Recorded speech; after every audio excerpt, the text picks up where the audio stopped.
videomuz həndəsənin əsas anlayışları ilə bağlıdır. Həndəsənin əsas anlayışı olaraq ilkin bir fiqur nöqtəni qeyd edə bilərik. Nöqtə heç bir ölçüsü olmayan fiqurdur və nöqtəni böyük A, B, C hərfləri ilə işarə edirik. Məsələn, A nöqtəsi, B nöqtəsi, C nöqtəsi və s. Bəs düz xətt nədir? Düz xətt ən az 2 nöqtədən keçən və hər iki tərəfə sonsuz sayda uzanan fiqurdur. Düz xəttin yalnız uzunluğu var, eni və qalınlığı yoxdur. A və C nöqtələrindən keçən belə bir düz xətt çəkə bilərik və hər iki tərəfə sonsuz sayda, yəni sonsuz uzunluqda uzanır. B ilə C-dən keçən bu düz xətti də, yəni yenə sonsuz sayda uzana bilər, B olaraq işarə edə bilərik. Qeyd edim ki, düz xəttlərin xassələri, onların növləri haqqında geniş izah verəcəyik daha sonra. İndi isə sadəcə tanış olaq. Müstəvi nəyə deyilir? Müstəvi qalınlığı olmayan, bütün tərəflərə sonsuz sayda uzanan düz hamar fiqurdur. Müstəvinin üzərində sonsuz sayda həmçinin düz xətt, nöqtə, parça, şüa, bucaq çəkmək mümkündür. Gəlin bir dənə müstəvi çəkək. Bu müstəvini biz alfa olaraq işarə edə bilərik. Hər hansı bunlar da AB düz xəttləridir. Bunların düz müstəvinin üzərində hər hansı bir nöqtədir. Yəni həmin bu müstəvini biz bu şəkildə qeyd edə bilərik. Yəni istədiyimiz qədər də genişləndirə bilərik sağa, sola. Yəni müstəvinin də ölçüsü sonsuzdur. Bəs parça nəyə deyilir? Parça iki nöqtəni birləşdirən nöqtələr çoxluğunu əmələ gətirdiyi fiqur parçadır və yaxud da hər iki tərəfdən məhdud olan düz xətt hissəsinə parça deyilir. Yəni bu şəkildə hər iki tərəfdən məhduddur. A nöqtəsi və B nöqtəsi. Biz demişdik düz xəttdə sonsuz sayda davam edir. Parçada isə iki nöqtə ilə məhdudlaşır. Əgər bizə düz xətt üzərində n sayda nöqtə verilibsə, n sayda nöqtə. Onda biz burada parçaların sayını necə tapa bilərik? Tutalım ki, bizə baxın düz xətt verib və bunun da üzərində n sayda nöqtə verib. Hər hansı bir A düz xəttidir. N sayda nöqtələr var. Ümumi parçaların sayını necə tapacağıq? Parçaların sayını n, ümumi yəni nöqtələrin sayı vurulsun n-1 bölünsün 2 düsturu ilə tapacağıq. Yəni əgər bizə verilib düz xəttində deyir ki, üzərində 10 dənə nöqtə var. 10 nöqtə. Buradan neçə dənə parça düzəltmək olar? Həmin nöqtələrdən neçə dənə parça düzəldə bilərik? Vuracağıq onu 1 vahid az 9-a böləcək 2-yə edir 45. Deməli, bu düz xətt üzərində həmin nöqtələrdən 45 dənə parça düzəltmək mümkündür. Keçək ikinci qaydamıza. Əgər bizə bir dənə parça verir, C və D parçası və deyir ki, Y nöqtəsi həmin parçanı iki müxtəlif hissəyə bölür. Bu hissələrin orta nöqtələri arasındakı məsafəni tapın. Baxın, bu elə bil ki, fərz edirik ki, bura bu hissə SY və YD hissələrinin orta nöqtələri. Yəni, bu ikisinin ölçüsü fərqlidir, amma buradan bölünən bu hissə, yəni buradan bura qədər, buradan bura qədər eynidir. Burada bu hissələr eynidir. Deyir ki, baxın, bu nöqtədən bu nöqtəyə qədər orta nöqtələr arasındakı məsafəni necə tapacağıq? Ümumi baxırıq ki, bura x-dir, bura y-dir. Deməli, bura yarısı x bölünsün 2, y bölünsün 2 olacaq. Elə burada həmçinin. Cəmin eləyəcək. X bölünsün 2, üstə gəl, y bölünsün 2. Bu orta nöqtələr arasındakı məsafədə x bölünsün 2, üstə gələ y bölünsün 2-ni verəcək. Deməli, x üstə gəl y nəyimiz idi? Elə parçamızın özü idi. Buradan düsturu çıxara bilərik ki, bu iki müxtəlif ölçülü parça hissələrinin orta nöqtələri həmin bu CD parçasının yarısına bərabərdir. Buranı bir Z hərfi ilə işarə etsək, Z nəyə bərabər olacaq? Z bərabər olacaq CD parçası bölünsün 2-yə. Yəni, baxın, bu hissələr yəni bu orta nöqtədir. Bu SY-nin orta nöqtəsidir. Bu da YD-nin orta nöqtəsidir. Amma SY, YD özü fərqli ölçüdədirlər. Əgər deməli AB parçası n bərabər hissəyə bölünərsə, n də məsələn olsun 4 bərabər 1, 2, 3 və 4 bərabər hissəyə bölünsün. N bərabər hissəyə bölünərsə, M-ci və K-cı hissələrin orta nöqtələr arasındakı məsafənin düsturunu özümüz də tapa bilərik. Necə taparıq? Fərz edək ki, baxın, bura olsun M-ci hissə, burada olsun K-cı hissə. Bu hissə M-ci hissə, bu hissə də K-cı hissə. M-ci və K-cının orta nöqtələri arasındakı nətər tapalıq? M-in orta nöqtəsi buradır, K-nın orta nöqtəsi də buradır. Düstur olaraq qeyd edirik ki, həmin fərz edək ki, bu hissə X olsun. X-in tapılması qaydası düstur olaraq bu şəkildədir. Parçanın özünün uzunluğu bölünsün bölündüyü saylı, bərabər bölündüyü n-ə, saya, vurulsun M çıxaq K-ya.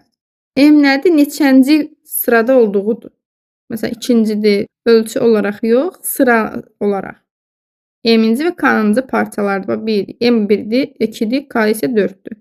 İndi burada 4 bərabər hissəyə bölmüşəm. Ola bilər 10 bərabər hissəyə bölünür. O zaman bu düstur tapmaqda çətinlik çəkiriksə, həmin bu düsturdan istifadə edirik. Məsələn, indi burada yerinə qoyub rahat hesablaya bilərik də. N-imiz 4-dür. Baxırıq ki, 4 bərabər hissəyə bölünür. Biz həmin M və K parçaları arasında, orta nöqtələr arasındakı məsafənizi taparıq.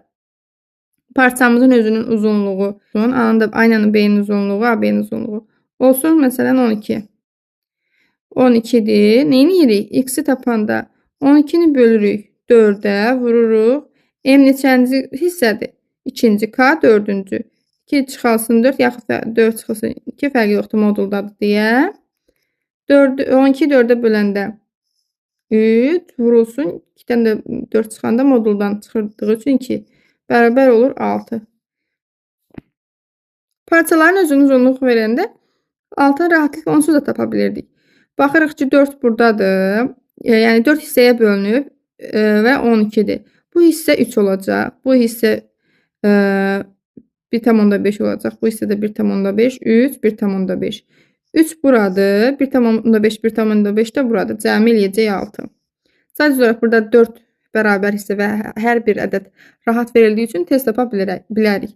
Amma ümumi düsturu bilsək, böyük rəqəmlər olduqda və yaxud da ölçünü vermədikdə, düstur istifadə etdikdə bunu rahatlıqla tapa bilərik. Düsturumuz da budur. Parçanın özünün uzunluğunu bölürük, bölündüyü hissələrin sayına, vururuq. Neçənci hissələr deyirsə, onların fərqinin modul qiymətinə. Parçalar haqqında bu şəkildə bir çox düstur yaza bilərik. Bunları özümüz də başa düşə, dərk edə, bir neçəsini yazsaq, elə misal tətbiqlərində də hesablamaq çətin olmaz. Gəlin indi şüa ilə tanış olaq. Şüa nədir? Şüa odur ki, başlanğıc bir nöqtəsi olsun və bir düz xətt üzərində bir başlanğıcı olsun, amma sonsuz sayda davam etsin.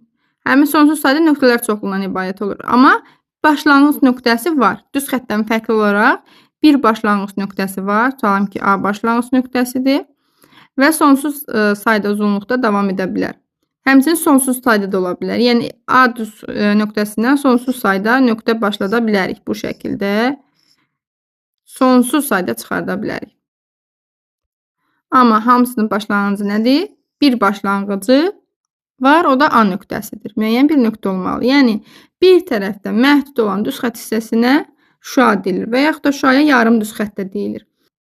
Gəlin şüa ilə bağlı vacib bir məqam qeyd edək. Əgər 2 dənə düz xətt kəsişirsə və onlar üzərində n sayda nöqtələr varsa, ortada da olsun, məsələn, n sayda nöqtələr varsa, buradakı şüaların, həmin o şüaların sayı necə tapılır? N sayda nöqtə varsa,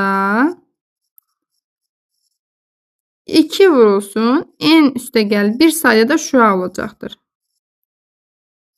Gəlin bir qaydanı da qeyd edək ki, bir düz xətt üzərində olan ortaq başlanğıclı 2 yarım düz xəttdə, yarım düz xətt nə idi? Şüa. 2 şüaya, yəni.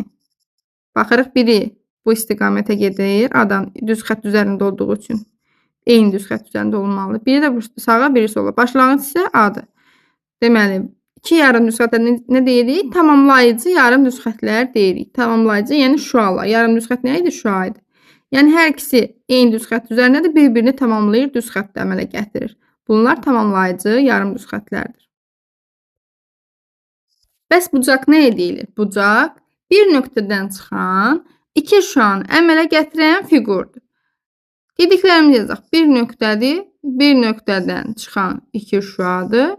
Bu şüanın əmələ gətirdiyi fiqura bucaq deyirik. Nöqtə və şüa demək. Baxın, bu fiqur bucaq adlanır. Bucağın bu iki deməli, şüa arasında qalan hissəsi, bucağın ölçüsü burada qeyd edilir. Məsələn, alfa bucağıdır burada. Bucağın deməli, iti, düz, kör, açıq və tam olaraq növlərini qeyd edirik. İti bucaq nəyə deyilir? Bax, buradakı alfa, əgər alfa ədədi bucağı 0 dərəcə ilə 90 dərəcə arasında olarsa, həmin bu bucaq iti bucaqdır. Bəs əgər alfa 90-a bərabər olsa necə olacaq? Alfa da 90-a bərabər olanda şəklimiz bu şəkildədir. 90. Deməli, alfa əgər 90-dırsa, həmin bucaq düz bucaq adlanır.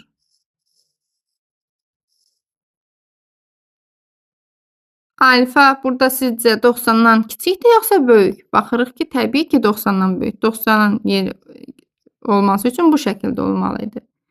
Və deməli, alfa 90-dan böyük, amma 180-dən kiçikdir. Deməli, həmin bu bucaqlara 90 ilə 180 arasındakı olan bucaqlar kör bucaq adlanır. 180-in özünə bərabər olsa necə olacaq? 180 bölündüz. Bax, bu düz xətt üzərində bu bucaq 180-dir. Bu bucaq əgər 180-ə bərabərdirsə, onda həmin alfa bucağı açıq bucaq adlanacaq. Açıq bucaq. Tam bucaq nəyə deyilir? Tam bir nöqtə qeyd edək. Bu nöqtədən, baxın, bu şəkildə tamamlanmış bucaq tam bucaqdır. Tam bucağımız 360 dərəcəyə bərabərdir. Bucağın tənböləni nəyə deyilir? Bucağın tənböləni, gəlin bir dənə bucaq çəkək.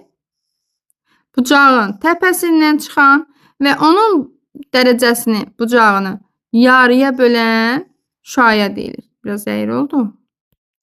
Yəni, əgər bucağımız alfa idisə, bu şüa sayəsində alfa bölünsün 2 oldu. Alfa bölü 2 olaraq bölündü.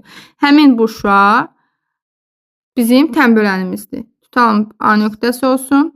Burada da hər hansı bir O nöqtəsi qeyd edək. AO deməli, şüası bizim tənbölənimizdir. Tənbölən nədir? Adından da məlum. Tən bölür. Alfanı tən olaraq böldü. Yəni, burada tutalım ki, ABC olaraq qeyd etmiş olsaydıq, bucaq BAO bərabər nəyə? Bucaq CAO-ya.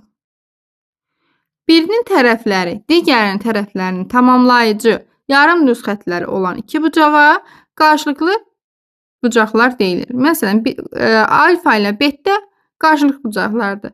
Baxın, A-nın tərəfləri, alfanın tərəfləri hansılardır? Buradan bura qədər. Bu hissələr. Deməli, betanınki bu hissə ilə bu hissə. Baxırıq, betanın bu hissəsi şüa başlayan yerdən, alfanın bu hissəsi ilə tamamlayıcı yarım düz xətdir. Digər bu yan hissəsi isə bundan tamamlayıcı yarım düz xətdir. Eyni ilə fi ilə qamma da o şəkildədir. Qarşılıqlı bucaqlarda münasibətlər necədir? Qarşılıqlı bucaqlar bərabərdir.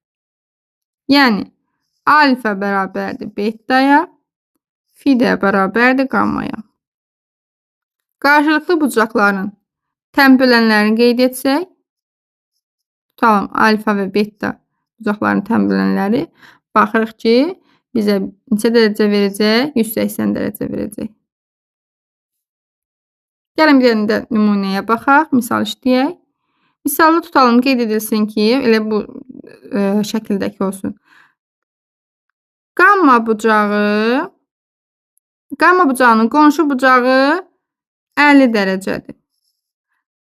Qarşılıqlı bucağı fi nəyə bərabərdir bəs? Fini istəyir bizdən. Necə tapırıq?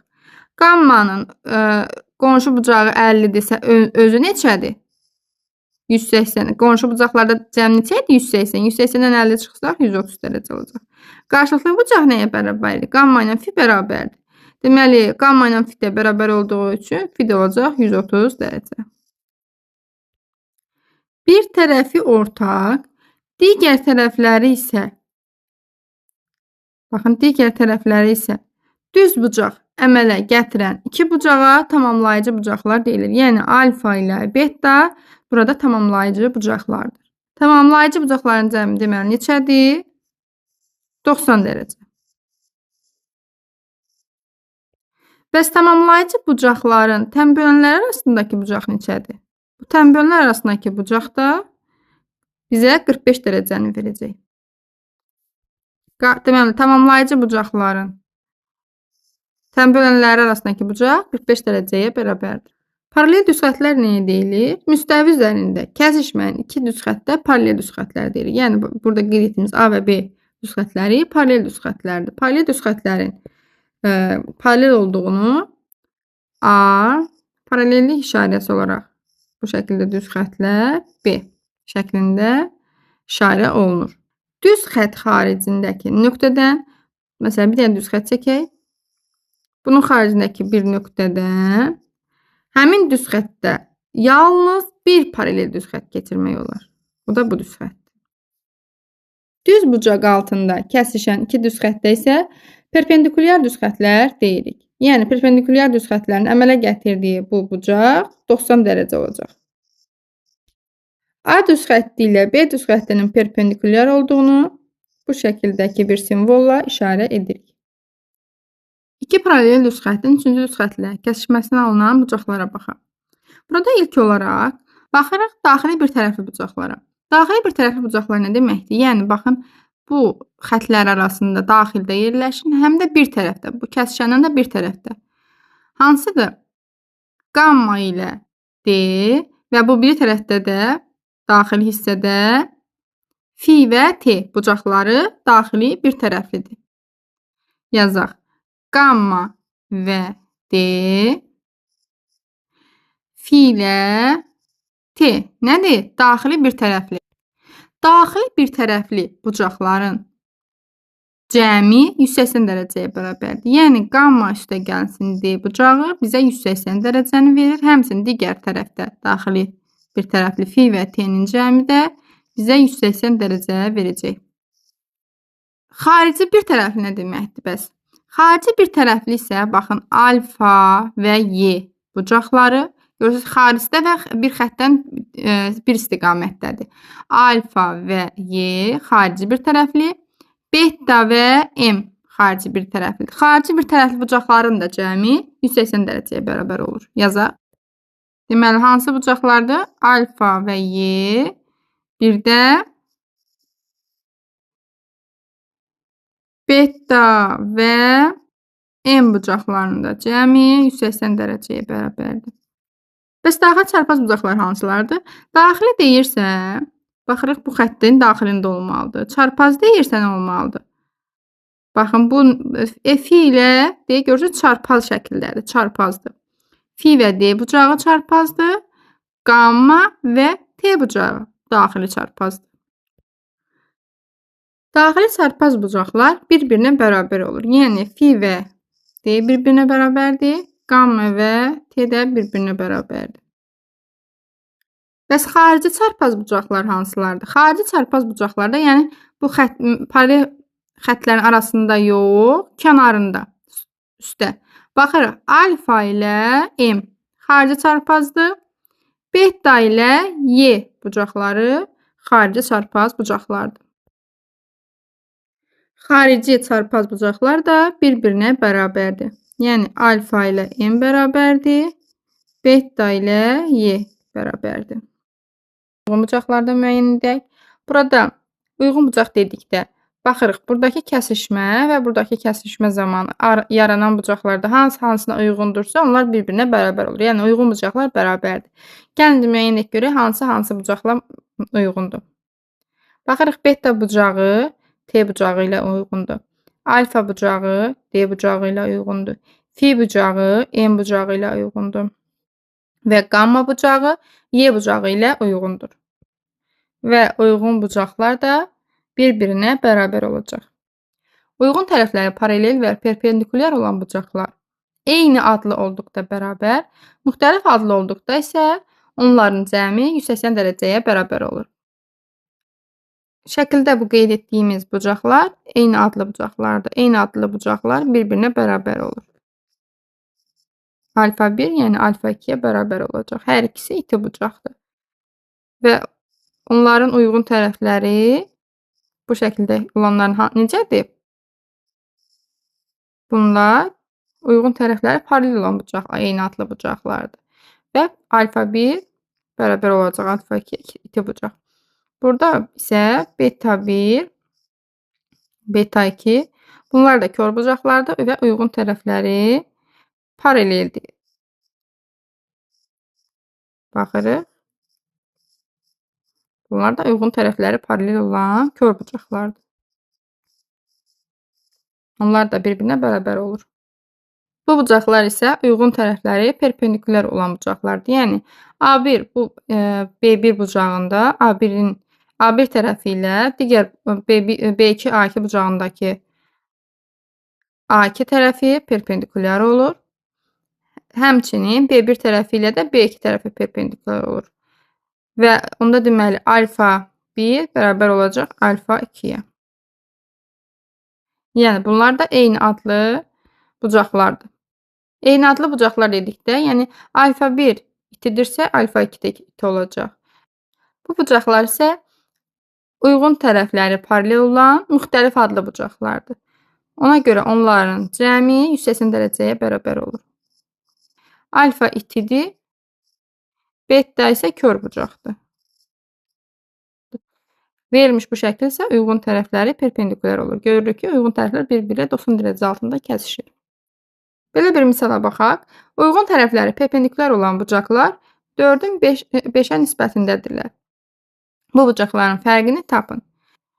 Uyğun tərəfləri perpendikulyar olan bucaqlarda necə idi qaydamız? Əgər eyni adlı idisə, bir-birinə bərabər, müxtəlif adlı idisə, cəmi 180 dərəcəyə bərabər. Deməli, burada fərqlidir ki, biri 4-ün 5-ə nisbətində bölünüb. Onda biz birini 4K, birini 5K götürüb, cəmləyib 180 dərəcəyə bərabər edir. Çünki müxtəlif adlı bucaqdır deməli, onların da cəmi 180 dərəcəyə bərabər olur. Buradan da K-nı tapırıq 20. 4K 4 vurulsun 20 80 edir. 5K 5 vurulsun 20 100 edir. Bucaqların biri 80, biri də 100-dür. Bizdən istənilən isə onların fərqidir. 100-dən 80-ə çıxırıq, qalır 20.